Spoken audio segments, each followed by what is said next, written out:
dimanfaatkan. Okey. Hai, thank you kepada MC. Nama saya Ray. Saya berumur 35 dan saya beranak 2. Dan saya berasal dari Perak. Okey, dan hari ini saya ingin berkongsi dengan masalah kesihatan saya. Dan masalah hidung saya ini mungkin bukan masalah yang sangat serius, tapi saya rasa ramai orang ada masalah ini dan sebenarnya dia susah untuk diselesaikan. Saya dah ada masalah ini sangat-sangat lama, selama 9 tahun saya ada masalah hidung saya ini.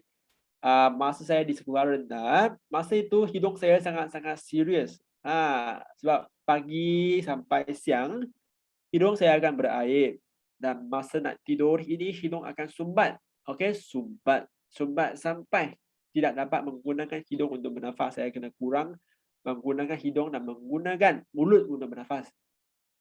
Dan saya selalu lap hidung saya, lap dengan tisu, dengan kain, macam-macam kain, okey. Jadi saya punya hidung kulit akan dicederakan. Jadilah mata saya pun rasa penat dan hidung saya selalu berair, orang akan rasa letih dan ini akan menyebabkan sinusitis, okey. Dan kadang-kadang akan rasa sakit gigi, sakit kepala, orang tak semangat, sinusitis ini. Dan saya paling ingatlah dalam masa exam, masa ujian, sebab dewan itu sangat-sangat senyap dan hanya sayalah yang membuatkan suara-suara hidung saya sangat kuat dan semua orang tahulah hidung saya sangat-sangat serius. Dan ibu saya sangat-sangat risau. Dia bawa saya pergi jumpa doktor barat, makan ubat barat, makan barat-barat, ubat-ubat yang macam-macam lah.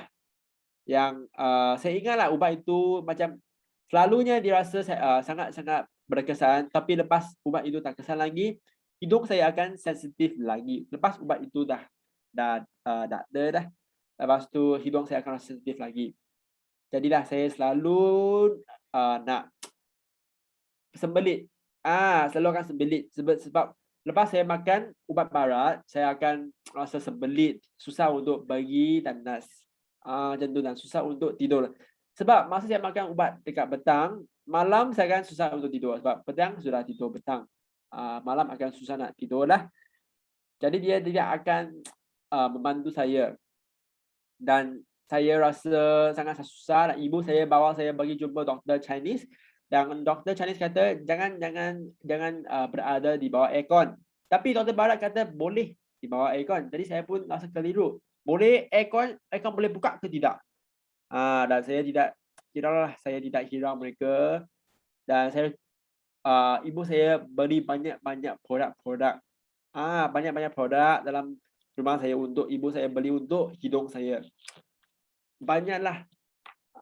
Dan ibu saya beli seperti honey, seperti serbuk bunga. Serbuk bunga pun ada ya. Susu lembu, susu kambing, makan daging. Banyak-banyak cara ibu saya gunakan untuk merawat hidung saya. Dan saya paling ingatlah ada seorang pakar urut. Seorang perurut. Dia urut hidung saya, urut macam ni selama sejam. Saya tengok dia tengok saya urut macam ni je. Macam ni je, sejam. Lepas sejam tu saya rasa tidak kesan juga. Saya rasa tak nampak apa-apa kesan lah. Jadi saya bagi tahu ibu saya jangan habiskan masa di sinilah. Jangan bazir masa je dah lah. Just biar aja hidung saya lah.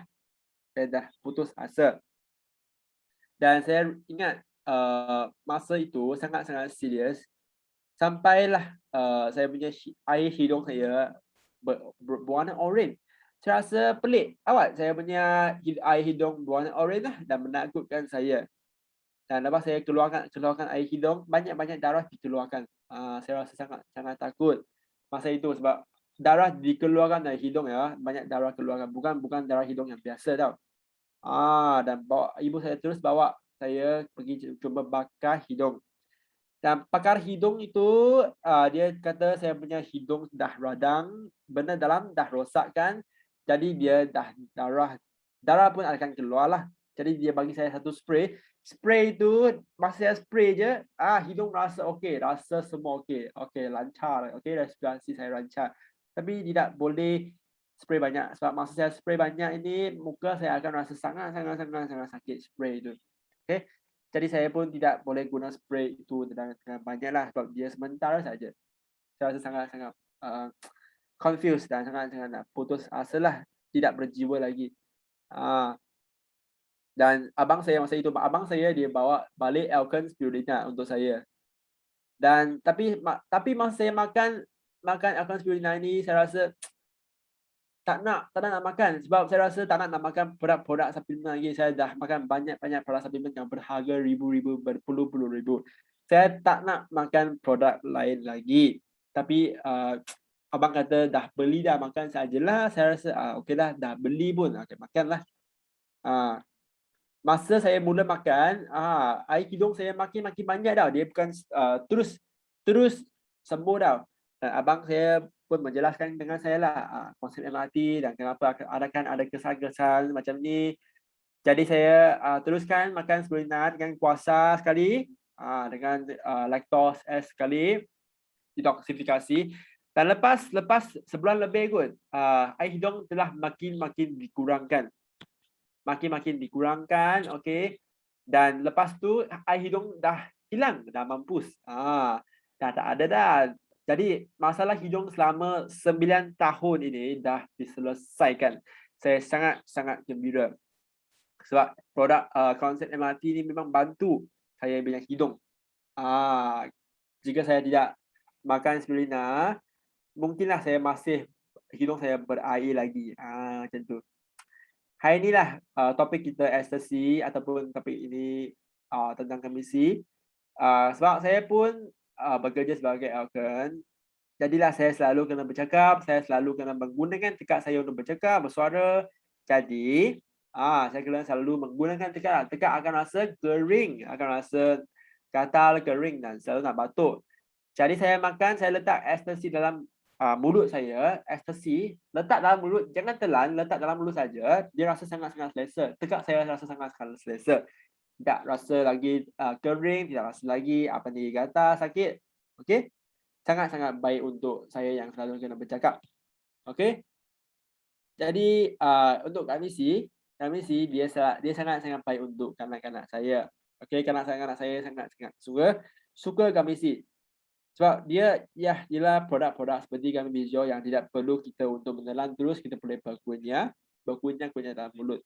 Seperti keropok. Jadi kalau korang ada kanak-kanak, saya banyak kanak-kanak, anak saya masa mereka bangun tidur, saya akan bagi kamisi kepada mereka. Lepas mereka makan, dia boleh makan sebagai keropok lah. Mereka nak makan benda, saya akan bagi mereka makan kamisi. Masa mereka perform dengan baik, saya akan bagi kamisi sebagai hadiah. Mereka sangat happy lah. Masa mereka rasa nak sakit, saya akan tambahkan sikit kamisi kepada mereka lah, untuk mereka. Dan anak saya tidak sering kena pergi ke hospital. Anak-anak saya selalu sihat. Dia makan ubat barat sebab kamisi ni. Jadi kalau benda-benda yang sakit-sakit yang tidak serius, saya akan bagi konsep MRT, berkongsi konsep MRT dengan orang lain ataupun anak-anak saya. Dan sebab konsep MRT ni dia memang bantu kita menyelesaikan masalah dari asasnya. Okey. Dan ahli keluarga saya, ibu bapa saya, semua tidak pun faham, kita mempercayai tentang produk MRT ini. Dan saya rasa bersyukur kerana saya menemui Alkun yang dapat membantu sistem imun saya. Masa sebelum saya kahwin sampai saya ada beranak 2, saya banyak masalah kesihatan saya lah telah diselesaikan. Saya rasa sangat suka untuk berkongsi produk MRT, konsep MRT dengan banyak orang. Jadilah masa ini kita kena jaga kesihatan ahli keluarga kita dan produk Alkun lah yang paling penting, yang paling best untuk dikongsikan dengan ahli keluarga kita untuk menjagakan kesihatan ahli keluarga kita. Okay, thank you kepada Alkun, thank you kepada konsep MRT yang dapat membolehkan ahli keluarga saya selalu dalam tahap kesihatan yang baik. Thank you Alkun, thank you. Saya harap saya membantu anda. Itu sahaja daripada saya. Sekian, terima kasih.